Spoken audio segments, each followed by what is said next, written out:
러시아와 북한이 무기 거래를 확대하고 있는 가운데 한미일 외교장관이 규탄 성명을 발표했습니다. 미 국무성은 러시아와 북한 간 무기 거래 움직임을 확인했다는 미국의 평가에는 변함이 없다고 밝혔습니다.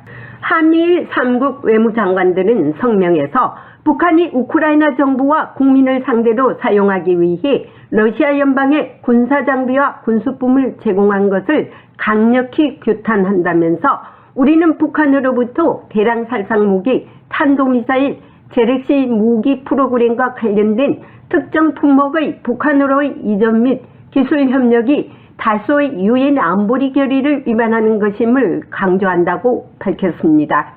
밀러 국무성 대변인은 오늘 국무성 브리핑에서 라브로프 러시아 외무장관은 기자들에게 북한과 러시아 사이의 무기 거래는 근거가 없으며 미국은 증거도 없이 허위 보고를 했다고 말했으며 또 러시아는 유엔 안전보장이사회의 대북 제재가 의미가 없다고 주장하고 있는 데 대한 본 기자의 질문에 나는 우리의 평가가 변하지 않았으며 러시아와 북한 사이의 무기 흐름을 목격했다고 말하고 싶다면서 우리는 이것이 유엔 안보리 결의안을 위반한다고 믿고 있고 하지만 그럼에도 불구하고 우리는 아시아 지역의 동맹국을 지원하기 위해 계속해서 행동할 것이라고 말했습니다.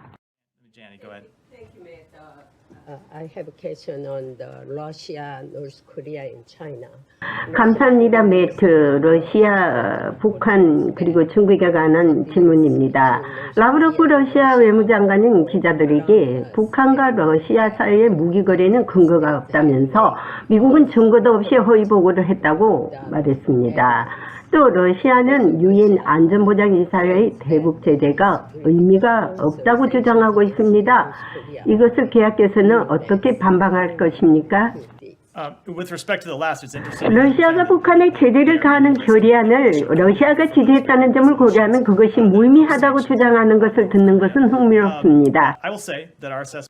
나는 우리의 평가가 변하지 않았으며 러시아와 북한 사이의 무기 흐름을 목격했다고 말하고 싶습니다. 우리는 이것이 유엔 안보리 결의안을 위반하고 있다고 믿고요. 그럼에도 불구하고 우리는 아시아 지역의 동맹국을 지원하기 위해 계속해서 행동할 것입니다. 우크라이나 관련하여 우리는 오늘 발표한 패키지를 포함하여 그들에게 필요한 무기와 그들이 스스로를 방어하는 데 필요한 안보 지원을 계속 제공할 것입니다. 브링컨 장관은 왕이 중국 외교부 장관의 회담에서 유엔 안전보장이사회 대북 제재에서 중국의 역할 문제를 거론할 것입니까? 나는 북한 문제가 의제에 포함될 것이라고 확신합니다. 미 국무성과 백악관 펜타곤은 북한과 러시아 간의 무기 거래는 확신하고 있는데 반해 북한과 하마스 간 무기 거래에 대해 아직 확인해 주지 않고 있습니다. 미국과 중국의 패권 경쟁이 이번 왕이 외교부장의 워싱턴 방문으로 어떤 결과가 나올지 한미일 동맹의 연대 힘이 어떻게 작용되어야 할지 지켜봐야겠습니다. 국무성에서 보이스 오브 워싱턴 제니박입니다. 우리 공화당 조은진 대표님 반갑습니다. 또 오늘 또 반갑습니다. 요즘 중동 전쟁이 여러 가지 위급한 상황으로 전개되고 있는데 네, 미국 워싱턴도 정신없겠습니다. 네, 2단계 이제 공격이 들어갔는데요. 조금 전에 그 국가안보보좌관이 또 페이스트 네이션에 나와가지고 야탄야후한테 절대 그 치상 공격을 하지 마라 그랬는데 시도했다고 또 컴플레인 하더라고요. 이게 이제 뭐 전략적인지는 모르지만 온 세계가 지금 지탄을 하고 있지 않습니까? 그런데 이제 이스라엘로 봐서는 이번에 손보는 중에 완벽하게 뿌리를 뽑겠다는 거거든요. 그러지 않으면은 이게 맨날 또 이런 일이 계속 일어날 거라고 생각을 하니까 김정은이도 일단 잘못하면 정권의 종말을 하겠다 했지 않습니까, 미국이. 그런 거와 똑같이로 이스라엘도 이번에 완전 뿌리고 하마스라는 그 존재의 가치도 없게 만들고 다시는 이스라엘을 넘보지 않게 만들겠다고 지금 하는 겁니다. 그래서 미국이 만류를 해도 마이웨이를 가겠다는 거거든요. 그래서 이제 이건 문제는 이제 중동의 이란이나 레바논이나 특히 이란의 그 여러 가지 상황들이 남아있지 않을 것 같은데, 그래서 이란이 선을 넘었다 이렇게 경고를 하고 있잖아요. 그렇죠. 미국에서 보는 지금 이란이나 또 사우디의 상황들은 어떻습니까?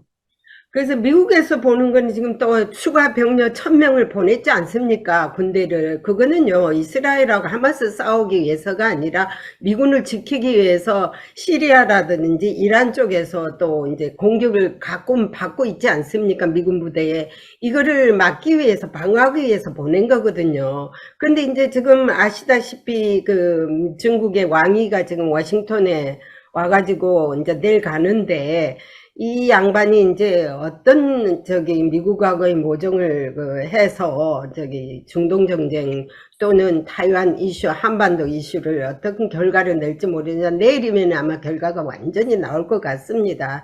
그 양반이 저기 블링컨 장관하고도 토킹을 했고 또 백악관의 안보보좌관 또 보통 그 외무부 장관들 오면은 대통령을 안 만나거든요. 근데 바이든 대통령을 만났습니다. 그래서 이제 여러 현안 문제를 얘기를 했고요. 물론 북한 문제도 이제 얘기할 거라고 이제 국무성 대변인이 저희 질문에 답변을 했고요. 그래서 이제 이런 모든 것을 볼 때 이 세계가 지금 돌아가는 것이요. 상당히 민감하게 돌아가기 때문에 우리 한국도 그 정신 차리지 않으면은 분명히 당할 것 같은 그런 기분이거든요. 그래서 이제 이 문제는 또 이건 예. 말씀하세요. 지금은 아무튼 그 러시아, 우크라이나 이 유럽에서 전쟁이 난다고 생각도 못 했잖아요. 그렇죠? 또 하마스가 이스라엘을 저렇게 치고 공격한다는 생각 못 했는데, 그래 따지면은 북한도 언제 어느 시간에 우리 한반도 한국을 전쟁으로 몰고 갈 가능성이 있다 이래 보거든요. 그래서 우리가 정신 바짝 차려야 된다. 그래서 우리 공화당에서도 이 9.19 군사합의 지난주에 우리가 다뤘잖아요. 근데 네네. 그 9.19 군사합의의 폐해가 북한의 일시적인 도발을 막을 수 없는 그런 방어 능력을 상실한 그러한 상황이기 때문에 우리 공화당은 9.19 군사합의 폐기해라 이런데 이제 전국에다가 현수막도 반역적 9.19 군사합의 폐기하라 이렇게 달고 또 실질적으로 우리 국민의 생명이나 안전을 위해서는 북한이 예를 들어 이렇게 공격하기 전에 공격의 징후가 있을 때 사전 차단하는 게 가장 좋지 않습니까? 네. 그런 부분에 있어서는 9.19 군사 합의를 빨리 폐기하는 것이 옳다. 그렇게 보는 거죠. 근데 이제 제가 조금 전에 유튜브를 한번 봤습니다. 보니까 한국의 국방부 그 저기 뭐야 그 청문회인가 뭐 하더라고요. 국회에서. 근데 야당 의원이 어떤지 저 합참의장한테 어떤 말을 하냐면은요.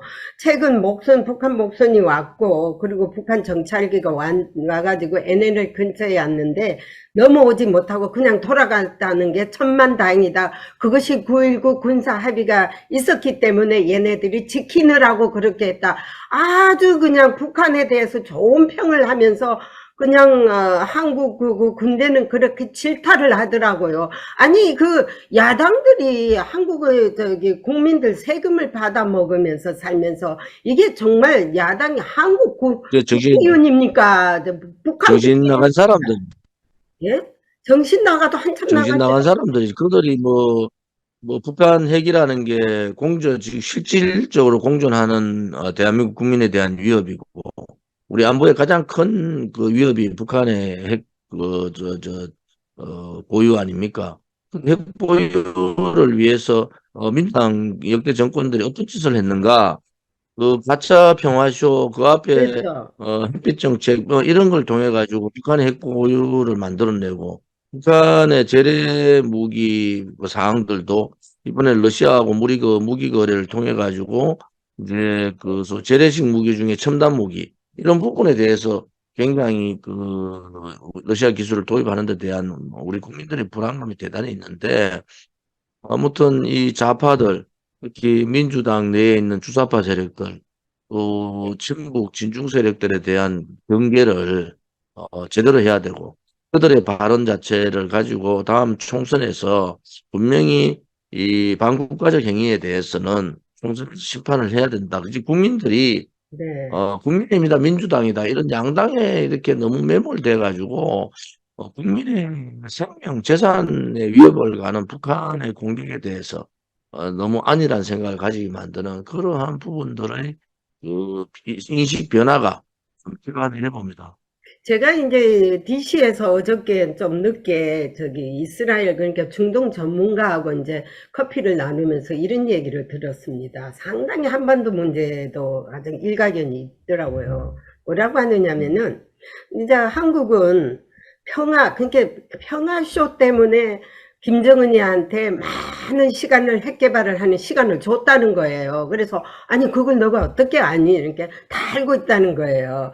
그래가지고 그 역대 대통령들이 그 평화쇼에서 함몰돼 가지고는 평화가 온 것처럼 하면은 북한이 쳐들어오지 않겠다는 그 얄팍한 거기에 속아서 지금 이날 이때까지 왔다는 거예요. 그래서 지금 대통령은 좀 강력하게 나가줘서 자기들은 상당히 힘이 실린다 하면서 언제 하마스 같이 김정은이가 또 문제를 일으킬지 모른다는 거예요.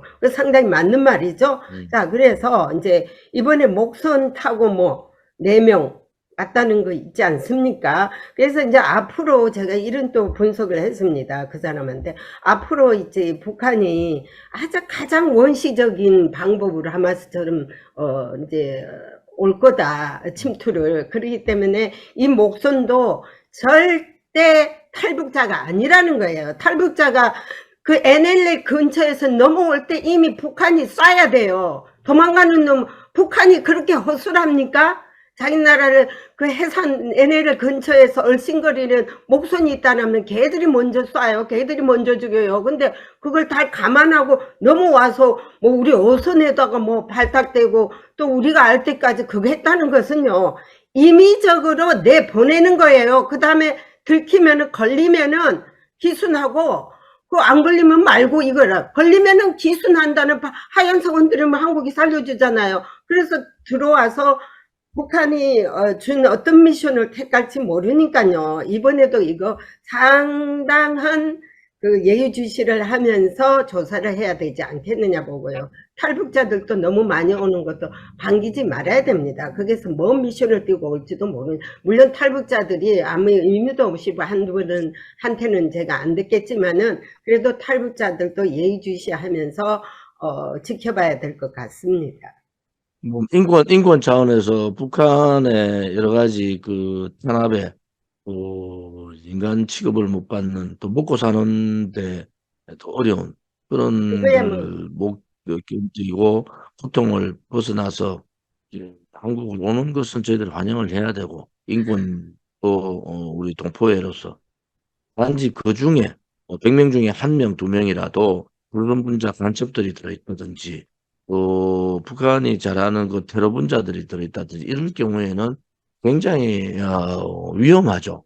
사실은 뭐 저도 그 위험 대상 중에 이제 그들의 그렇죠. 목표물 중에 하나인데, 테러 대상 중에서. 그래서 그런 부분에 있어서는 국정원이 제 위치를 찾아서 철저한 시스템, 그들에 대한 실태 조사, 들어오고 난 다음에 그들의 감시, 뭐 이런 부분들을 좀 철저하게 할 필요가 있다. 그런데 이제 대북 정보 라인이라든지 또 간첩 잡는 일들을 국정원에서 이제 경찰로 넘어간 상태라서 국정원이 제 역할을 지금 못하고 있다.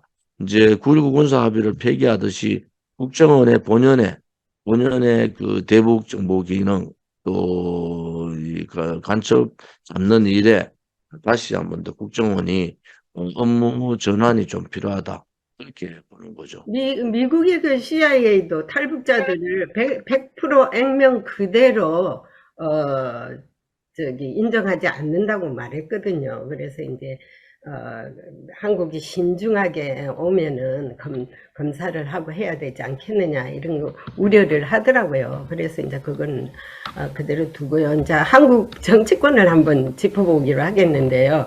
최근 윤석열 대통령이 또 우리 박근혜 대통령과 아주 같은 길을 걷겠다는 것을 길도 같아거리면서 하더라고요. 그걸 보면은 소위 말하는 보수 대통합을 의미하는 것인데, 그러기 위해서는 태극기 부대도 안아야 되거든요. 솔직히 말하면은 태극기 세력들이 그 길거리에서 아스팔트에서 그렇게 희생돼 가면서 한 덕분에 윤석열 대통령이 되지 않았습니까? 그렇지 않으면은 그런 은혜를 잊지 않아야 될 건데, 이게 상당히 우려되는데 어떻게 되고 있습니까?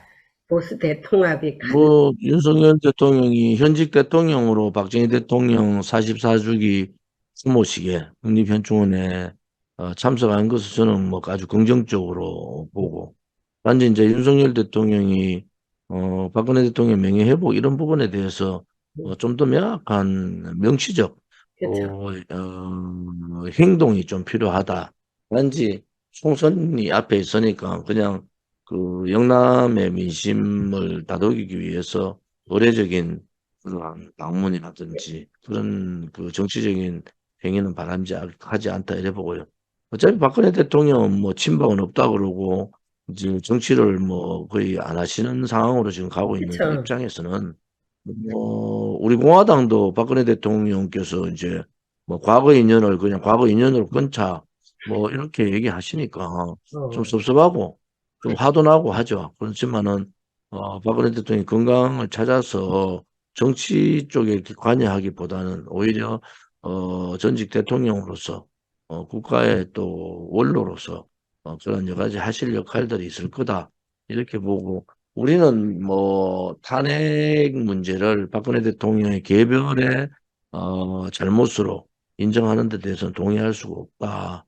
그래서 이 탄핵은 내란이고 탄핵에 일으켰던 그러한 탄핵을 주도했던 사람들에 대한 부분들은 역사적으로 분명히 그 비판을 받아야 되고 그러한 그 평가도 받아야 된다. 그래서 뭐 박 대통령이 박근혜 정부는 뭐 실패하지 않았지만 본인은 저 개인 불찰로 실패했다 이렇게 얘기하는 것에 대해서는 저희들은 동의할 수가 없다. 음, 그렇지만은 뭐 우리가 뭐 박근혜 대통령만을 위해서 당을 창당한 것도 아니고 그렇죠. 그것은 이제 박근혜 대통령의 탄핵이 대한민국 자유민주주의 체제를 무너뜨렸다는 거 그렇죠. 아닙니까? 그렇죠. 그래서 그런 부분에 있어서는 우리가 이제 새로운 그 주쟁 방향, 우리 공화당의 그저 운영 방향을 대폭 수정해서 하고 있다 이래 보시면 됩니다. 맞습니다. 우리 공화당은 뭐 어차피 안보를 위해서 나라를 지키는 당으로서 어떻게 마이웨이를 그냥 가는 것도 좋겠고요. 그래서 뭐 저기 여기 태극기 운동을 했던 분들이 어저께 저한테 카톡이 많이 왔어요. 그래서 현충원에서 적어도 박근혜 대통령은 정의와 진실을 울부짖는 우리 공화당 사람들을 그 현충원에 초대를 했어야 되지 않았느냐. 이게 상당히 안타깝다고 하더라고요, 카톡이. 그래서 저도 그런 걸 느꼈는데, 그걸 누가 이제 주관했는지 모르지만, 그 뭐, 옆에 그거는 민족중흥회에서 했고, 민족중흥회에서 뭐 연락은 왔지만, 우리는 3년 전부터 박정희 대통령에 대한 추모제를 우리가 별도로 네, 3년 전부터 국민추모제를 해서 26일 날은 우리가 현충원에 엄청나게 많은 우리 당원들이 네네, 참석해서 현충원 참배를 하고 10월 26일 날, 28일 날, 지난 토요일 날 국민추모제를 서울역에서 했죠. 네. 우리는 우리 그 일을 하는 거고, 뭐, 자유민주 체제수호라든지 자유경제, 자유시장 경제수호, 자유통일이라는 우리 공화당의 정체성에 맞는 그러한 주쟁, 그러한 정당 운영을 해 나가면 된다, 이렇게 봅니다. 맞습니다. 그래서 이제 제가 볼 때 그 한국의 이제 총선이란 것 때문에 이제 다들 거기에 매몰돼 가지고 뭐 민생도 안 하고 했는데 이제 민생도 할 것 같은 기분인데요. 자, 그러면 새로 혁신위원장에 그 뽑힌 그 임요한이란 사람 말입니다. 그 양반은요, 제가 볼 때 원래 그 양반이 야당 인사예요.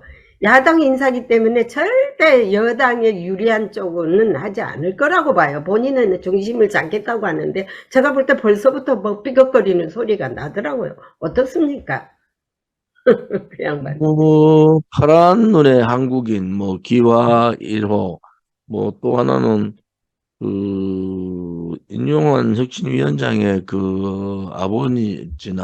아버지는 6.25 참전 용사고, 할아버지, 뭐 또 우리 개화기 때 정조 할아버지 이런 분들이 다 그 개화기에 의료기술 또 병원을 설립했던 그런 분들이라서 뿌리는 굉장히 그 대한민국 뿌리를 제대로 하고 계시다.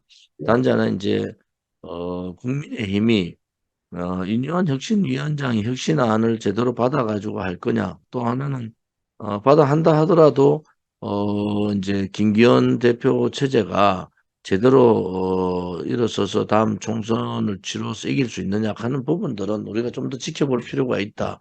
근데 뭐 사람이 어떻다 그런 차원보다는 그 사람이 무엇을 혁신하고자 하는가. 지금 혁신이라는 게 소위 국민의힘의 기득권을 내려놔야 되는 그런 희생이 필요한데 과연 임기가 2달로 정해져 있는 인요한 혁신위원장이 그런 희생을 강요할 수 있는 국민들의 마음을 얻을 수 있는 그런 상황들이 전개되겠는가 하는 부분에 있어서는 좀 우려되는 부분이 사실은 많습니다. 그게 혁신위원장 자리가 2달 만기예요? 2달이면 2달. 끝나는 거예요? 12월 말까지 하고 그중에 지금 또 인재영입위원장도 만들고 또 선거 관련된 선대위 또 뭐 선거 관련 조직도 다 만들기 때문에 뭐 실질적으로 선거가 160일 남아 있는 입장에서 뭐 혁신위원장이 할 수 있는 게 한계가 있겠죠. 그래서 제 생각에는 핵심 과제들을 빨리빨리 국민들한테 빨리 발표를 하고 지금 과제를 가지고 국민들이 국민의힘이 혁신하는 내용들을 몰라서 있는 게 아니잖아요. 국민의힘도 다 알잖아요. 그래서 그렇죠. 어떻게 혁신 과제를 내세우고 또 혁신위원회에서 그걸 내세웠을 때 국민의힘이 그걸 받아들여서 혁신을 해 나가느냐 하는 것이 중요한 거다. 그렇죠. 그래서 그런 부분들은 혁신위원장의 뭐 과거에 뭐 이렇다 저렇다 그걸 떠나서 혁신위원장은 뭐 DJ를 제일 존경하고 호남 대통령을 만들어야 된다 이런 그러니까 분이니까 그게 말이 안 되는 거죠. 좀 더 지켜봐야 되죠. 아니, 그런 사람이 일단 여당에 왔으면 여당에 힘이 실어주는 얘기를 해야지. 엉뚱한 소리 한다는 것은 그거는 말이 안 되는 거죠. 뭐 자기 선조들이 다 뭐 좋은 그거를 한다고 해서 그 사람도 좋다고 볼 수는 없죠. 왜냐면은 개인의 캐릭터가 있기 때문에 자기 그 개인의 캐릭터를 앞세우면은 뭐 할 수 없는 거 아닙니까? 민주당에서 뭐 어떤 인요한 혁신위원장에 대해서 공격을 안 하는 것도 음, 그분이 DJ 쪽의 사람이다 하는 걸 알기 때문에 그래 그런데 말이에요. 일단 국민의힘이 답답하니까 인요한 혁신위원장을 모시는 거 아닙니까? 근데 인요한 혁신위원장 잘했으면 좋겠어요. 근데 우리 한국 사람들이 참 이상한 건요. 그 많은 대통령 중에서 뭐 DJ를 신봉하는 신봉자들 보면 상당히 좀 이상해요. 어떻게 이상한 쪽 사람들을 그렇게 하는 거 보면은 그 나라가 이 모양 이 꼴이 된 그 책임자들 아닙니까?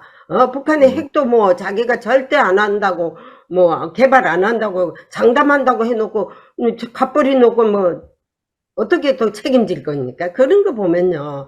하여튼 이상한 나라, 이상한 인간들. 이건 뭐 민주당 정권에서 얘기했던 해변 정책이나 평화 쇼는 다 거짓이었다.